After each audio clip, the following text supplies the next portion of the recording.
the role of dhyana in traditional teaching learning processes and its application in current day educational scenario.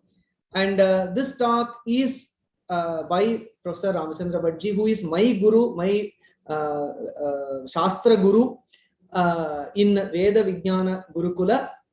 Acharya Ramachandra Bhatt is a great scholar in Vedanta and Prachina Nyaya. He is the convener of the Gurukula education in Karnataka. There are 3 Gurukulas: Veda Vijnana Gurukula in Bangalore, Maitreyi Gurukula for girls in Mangalore, and then Prabodhini Gurukula for boys in near Sringeri, Hariharapura. So he guides, he's a Margadarshaka for the entire Gurukula system of education that's happening in Karnataka.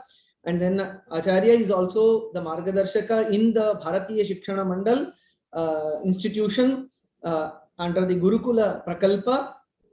Sri Ramachandra Bhatt was former Vice Chancellor of S. Vyasa University, Yoga University, Bengaluru, and is serving chairman of Veda Vijnana Shodha Samsthana. It's a Bengaluru-based research center which works in the area of Samskrita and Indic studies. Professor Ramachandra Bhatt has guided over many students in a PhD on yoga. He has authored 13 books on culture, Gurukula education, teaching methodology, yoga psychology, and he has been awarded D.Lit from the Tumkur University for his monumental work titled Veda Vijnana Paramyam. And several awards and recognitions have come his way, including Bhavabhuti Puraskara, awarded by Madhya Pradesh government, and Guru Gauravam by Jnana Prabodhini Pune, Acharya Pravara by Shri Sonda Swarnavalli Samsthana Karnataka, Vidvat Satkara by Rashtriya Samskrita Vidyapitha Himachal Pradesh, and many other organizations. In recognition of his expertise and scholarship, he has been nominated both in the past and present as a member of many prestigious academic, administrative, and advisory bodies across the country, including Karnataka Knowledge Commission, Government of Karnataka, Higher Education Planning Committee, Government of Gujarat, Yoga Education Planning Committee, Higher Education Department of Government of Karnataka, Central Committee of Maharshi Sandipini Veda Vidya Pratisthana Ujjaini, and so on. Such an illustrious scholar, my guru, Sri Ramachandra Bhatt is here. Now I invite him to deliver his special invited lecture on dhyana and its implication on the education, past and present.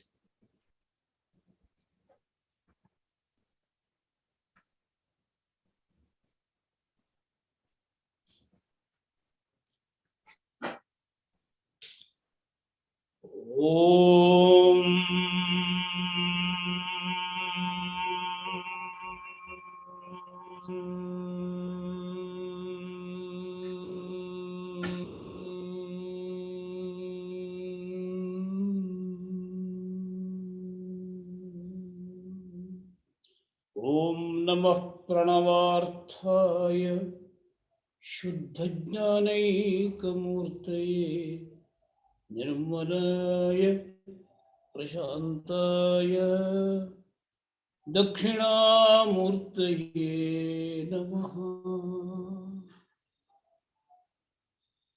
Muditosmi Pramuditosmi. Today, you, the highly respected organizers of various spiritually based, scientifically connected subject areas, on behalf of, on the aegis of Indic, these areas are so attractive to me because they are actual, factual, and very much experiential and experimented. In particular, the field which is most liked in my life which was the main foodstuff throughout my life journey. That is education. Bharatiya Jnana Parampara Yuganukula Paksha. So that very happy and very much Abhinandanam for you all. I just qualified this particular subject domain with many adjectives. Yes. As soon as I just started contemplating on this subject area,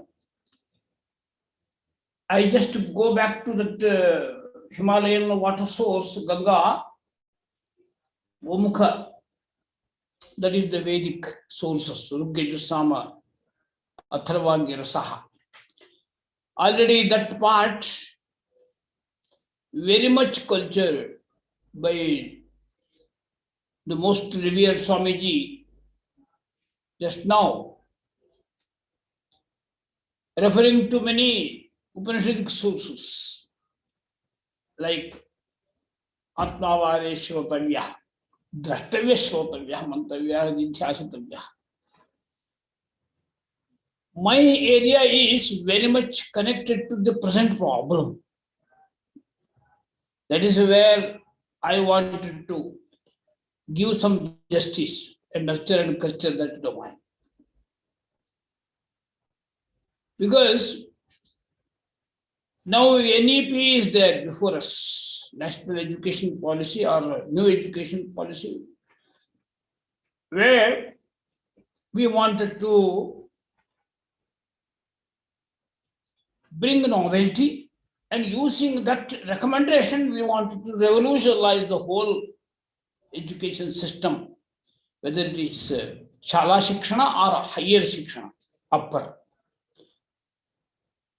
I am very much connected and active in that field. And through education, whatever values we imbibe and impart to the next generation, that will have very perpetual, permanent bearings and values in uplifting our moral and many standards, cognitive standards, many standards. That is why I am very much interested to give justice as much as possible. Sitting here in this Gurukula ambience, I am very much value added.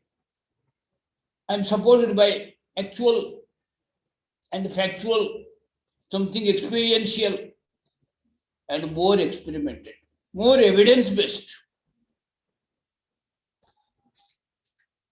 That is very small introductory part of my talk. Now I come to the factual part. As we know, we have three khandhas: karma, dhyana, jnana. These are all the real, very important core, essential parts of the whole Veda. Dhyana builds a bridge between karma and jnana. If you want to have so much efficiency and result-oriented activity at karma kanda level, you must have jhana. It must be supported by jhana. Otherwise, your karma will be not so much useful. So, kayena vacha karmana, whatever you do, it must be supported by jhana. Ekagrata, ekatanata. All these words are understandable to this audience, I think. They are all very much acquainted with these idioms and words. Shastric Shabdavali. In the same time, we talk about cognitive clarity, Jnana Pramanyam, which takes us to the highest pinnacle of purest form of cognizance. There again, without jhana, you cannot move a step ahead, forward. That is why this is very, very important. We are in karma paksha. We are in dharma paksha. Because dharma is defined like that. By three karanas, whatever we do, anugrahascha dhanancha satam dharma sanatana. Kayena vacha buddhya. So using all these God-given instruments embedded in our inner personality, we proceed further and try for that ultimate purushartha moksha also, crossing three dharma artha kama. Everywhere, if you want to go for excellence, dhyana value addition is very much inevitable. With this understanding, you have to proceed. In the educational journey, starting from womb to tomb, which is very popularly known in the educational field, we must go for this value, dhyana value. Very much actual, factual, very much experiential. Where that particular stuff, it is very well cultured, nurtured from very womb level. If parents take this part, dhyana part means what? It is nadanusandhana. That means concentrating on some onkara or some japa. When that new progeny is just blossoming in mother's womb, if mother starts this type of dhyana, its impact is so wonderful. That is why dhyana got its role to play from womb to toe. I don't go for the samadhi toe part. That is wonderful part for yogis and Vedantis. So much we heard about that.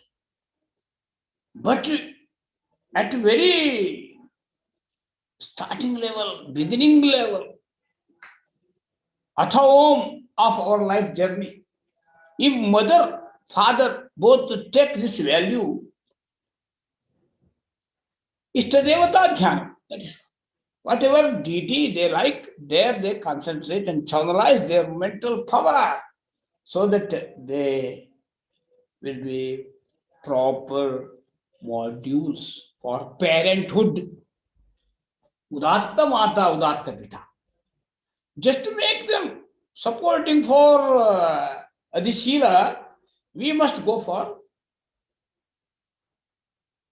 dhyana. We must take this part. Adhishila level I am just now attending, which we call it Adhishila in our Bharatiya Jnana Parampara. So, Shila is that part which is naturally transmitted from parents, that too through the mother. So, mother is so much funded with this understanding, Suputro Jayeta, Kuputro Jayeta, that part will be very much time-friendly problem now. Shankaracharya told, Kuputro Jayeta Kuchit Kumata Nabhavati. But now, it is sometime otherwise. Mothers are not properly educated about their motherhood, their culture. That Sheela, Sadachara, for which mothers are the real role models. They are Samskriti Vahinis, cultural ambassadors for Sheela. Because that blossoming progeny, Santanam, it takes that acquaintance from that source. That is the real model. Matri Chaya, it is called in our terminology. So Matri Chaya is very much nurtured and cultured by dhyana. Such mother's role model, it is there in our tradition. Arundhati was that type of mother. Or so many Sita, Draupadi, all such Brahmavadinis they are called. Brahmavadini Parampara it is called. Brahmavadini Parampara is that tradition which stands for motherhood, not for just womanhood. It is not only Stritvam, it is Matrutvam. What is the difference?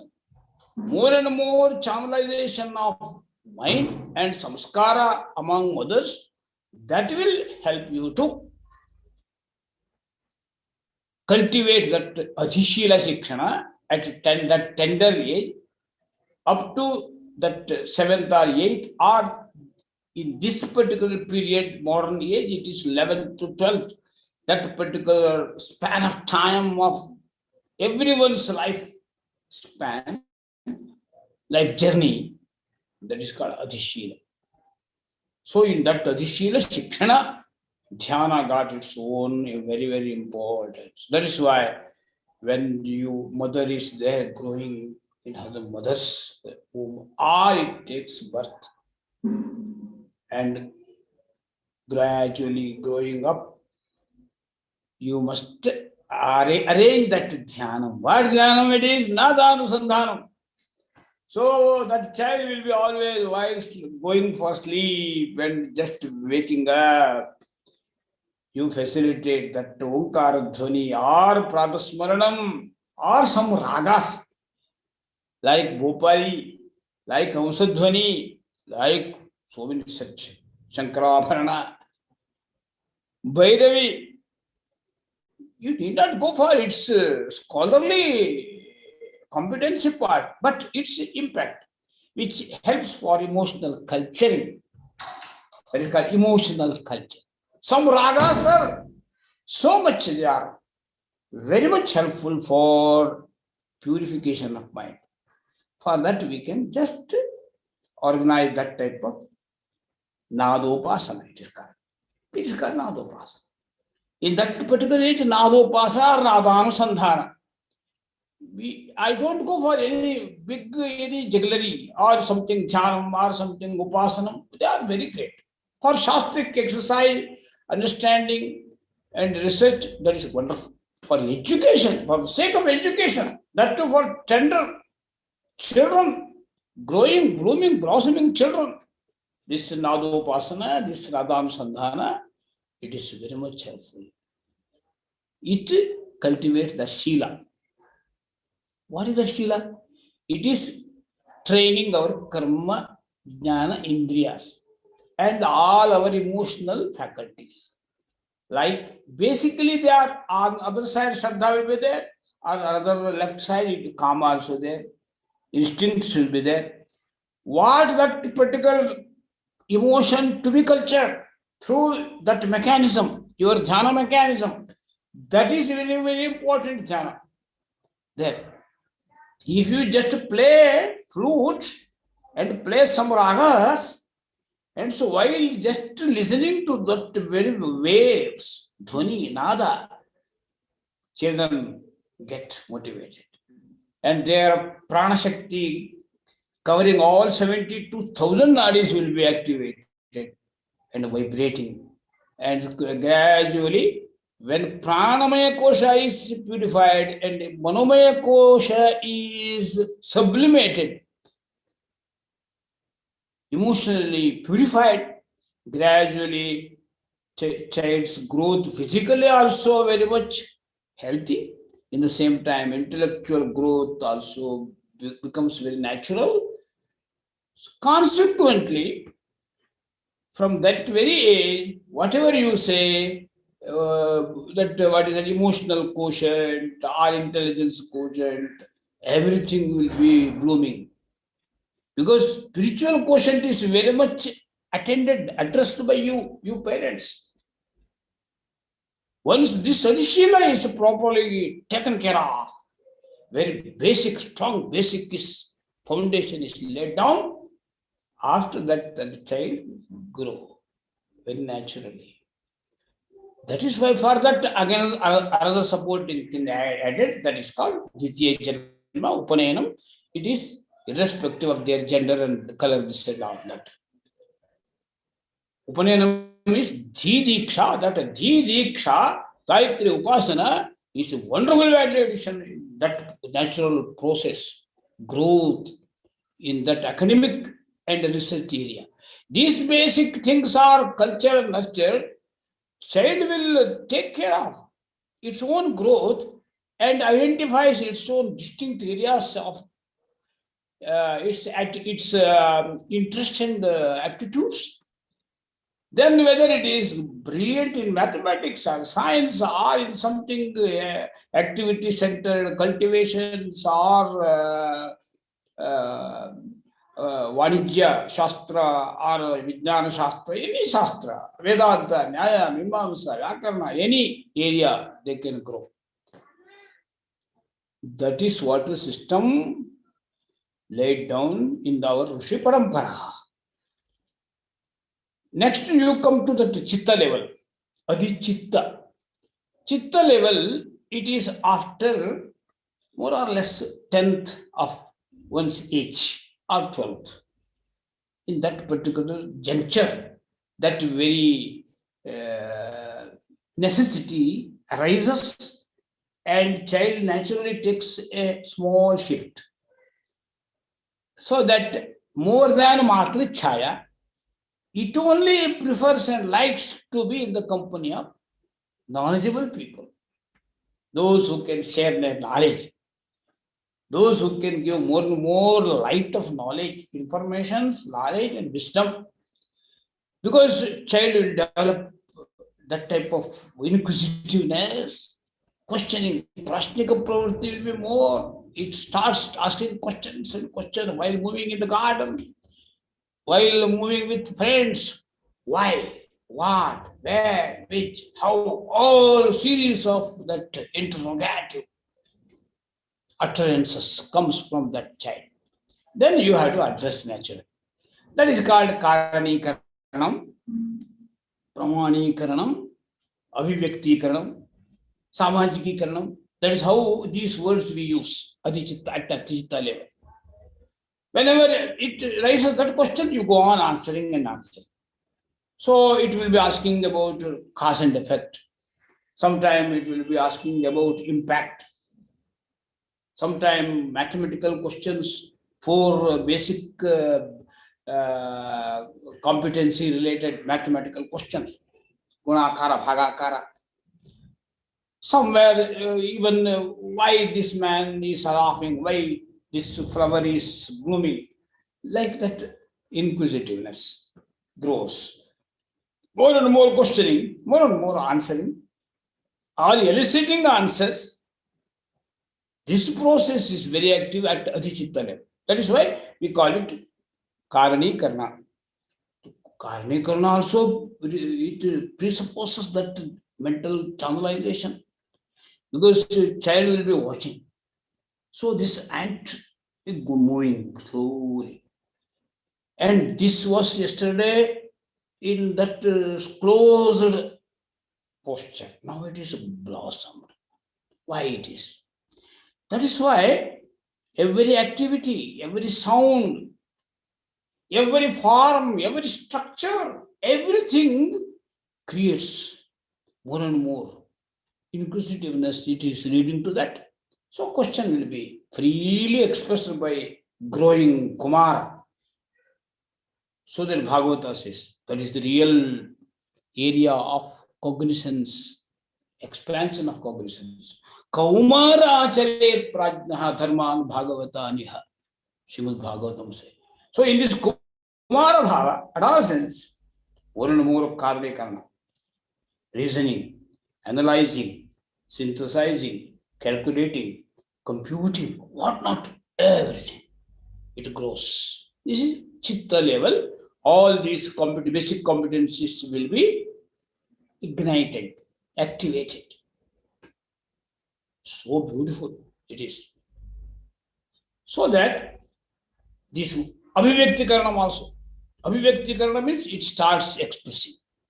So more and more language.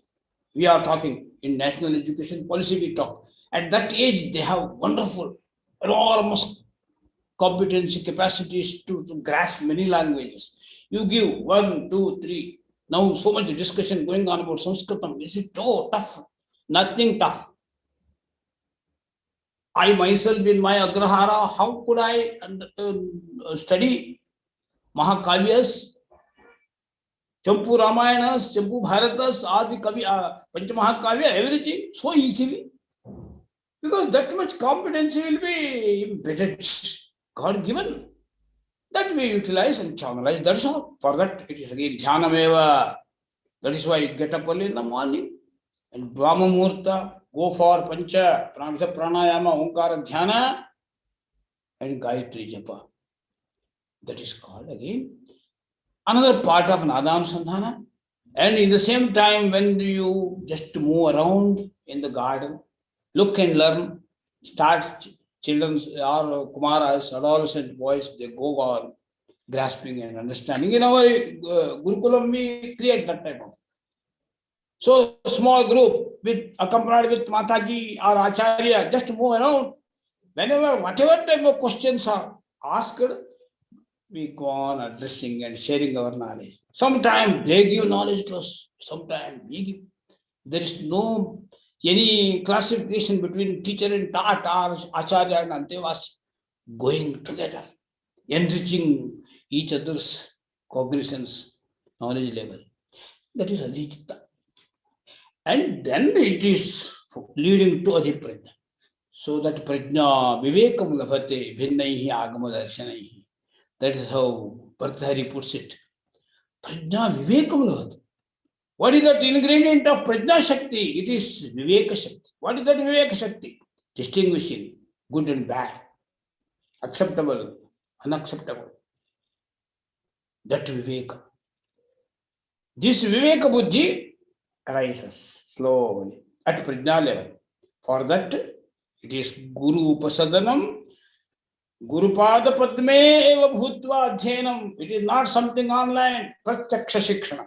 That is why we want Acharyas and Matasis, who are the real role models by their practice, not mere preaching. Such Acharya, by very presence, they spread that vibration. That type of atmosphere we create in Gurukulam. That is only Gurukulam where these parts are well taken. Not only just juggleries or mental exercise, not only Kutarka or something. Now in the name of college education, this and that, creativity, scientific, this, that, sometimes it is more negative. It must be made people friendly, pupil friendly. For that, this Adhiprajna level. Vivekam Labhate, Agama Darshana, that is the correct word, underline, to be underlined. Agama Darshana, that means Agama Darshana is only under the divine feet of Gurus. They are the real Gurus who impart that Agama and Darshana. With that, they develop that Prajna. And not last, it has no end at all. Because when you come to that Navanuvan Mesha Adhishila, more and more you are concentrated, one-pointed, focused totally, then only you can go for creating something, some documentary things or something in the name of research papers or research works. Otherwise, we go for just cut and paste. Something, everything fire. No, we don't want. So that when you come to that Shodha level, gradually crossing Bodha level, in that Adhiprajna, when you come to this Adhipratibha, it is focused on Shodha. But without Bodha, what is your Shodha? Now we are, what is that research going on? That's why Adhipratibha, Prajna, Nava Unmesha. Without Dhyana Shakti, without contemplation, without concentrated mind power, mental power, we cannot go for Shodha. That is why whole educational journey starting from Adhishila, it is only Dhyanam. Without Dhyanam, no karma. Without Dhyanam, no Jnana. That is how this Dhyana, it builds between the greatest human values. That is karma and Jnana. So, education is my focus. Now, I am very happy. This much I could share with you all. Only one thing, we have 3 kandas. It is Dana Kanda, guided by Vyasa Maharshi. Another one is Dhyana Kanda, guided by Sankarshana. And another Karma Kanda, guided by another great Rishi, Jaimini. Now, all these branches of Shastras to be restated, researched in the light of modern needs. That too, NEP, National Education Policy. Because total personality development is our main aim. Their dhyana is the highest value. Some may argue jnana is the highest level. Now we are talking, ours is knowledge-based society, this and that. Okay. For that knowledge also becomes pure when it is supported by dhyana. That is santata shakti, prasantata pravaha. Okay, that is fine. So that nadaanusandhana, rupanusandhana, and again it is kriyanusandhana. That also we must go for that in every schooling center before we go to the, our Omkara Dhyana, and that is very much important. Even Kriya Dhyana means inhaling, exhaling. There also that exercise also we have to exercise to be brought. So with that Kriyanusandhana and Nadanusandhana, once a child enters any learning center, that learning will be effective learning, creative learning. Otherwise, you will be pouring water, that water is wasted. So, Dhyanam is the highest and practical and factual and experienced, experimented, evidence-based means for education. Ittham Shastriya Vicharam Bhavatam Savidhe Nivedya Vinamami Dhyanen Atmani Vindanti Keshid Atmanam Atmana. Om Swasti. Sarvebhya Dhanyawadah. Samarpayate. Kritajnaha vayam, dhanyaha vayam acharyaha. So the dhyana, the another dimension or Hindu perspective is that came out through this talk that as I observed is as in Yoga Sutra we see Prakasha Kriya Sthiti Sheelam Bhogapa Vargartham Drishyam.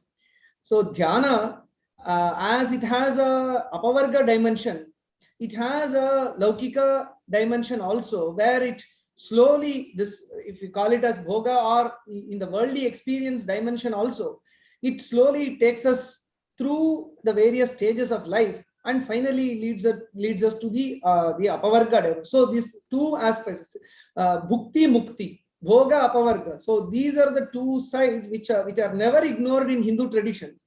And the educational role or dimension of dhyana in the educational dimension, we were blessed to hear that from you, Acharya. And for the participants who are listening this, I would like to say that what Acharya ji was speaking was not jnana, it was jnana vijnana sahita. Means it is the adhishila, adhichitta, adhiprajna and adhipratibha shikshana has been implemented for the past 25 years in the 3 gurukulas of Karnataka. So one can visit those gurukulas to see how dhyana has been effectively implemented in these 4 levels of education. Orientation has been given, and batches after batches of students have slowly imbibing this value of dhyana in the process of learning. Various aspects are opening up their knowledge or preparing themselves for the life ahead. So I thank you very much, Acharya ji, for having consented to be here and guide us on this very important topic of implications of dhyana in the educational scenario. Dhanyasmaha. Sure.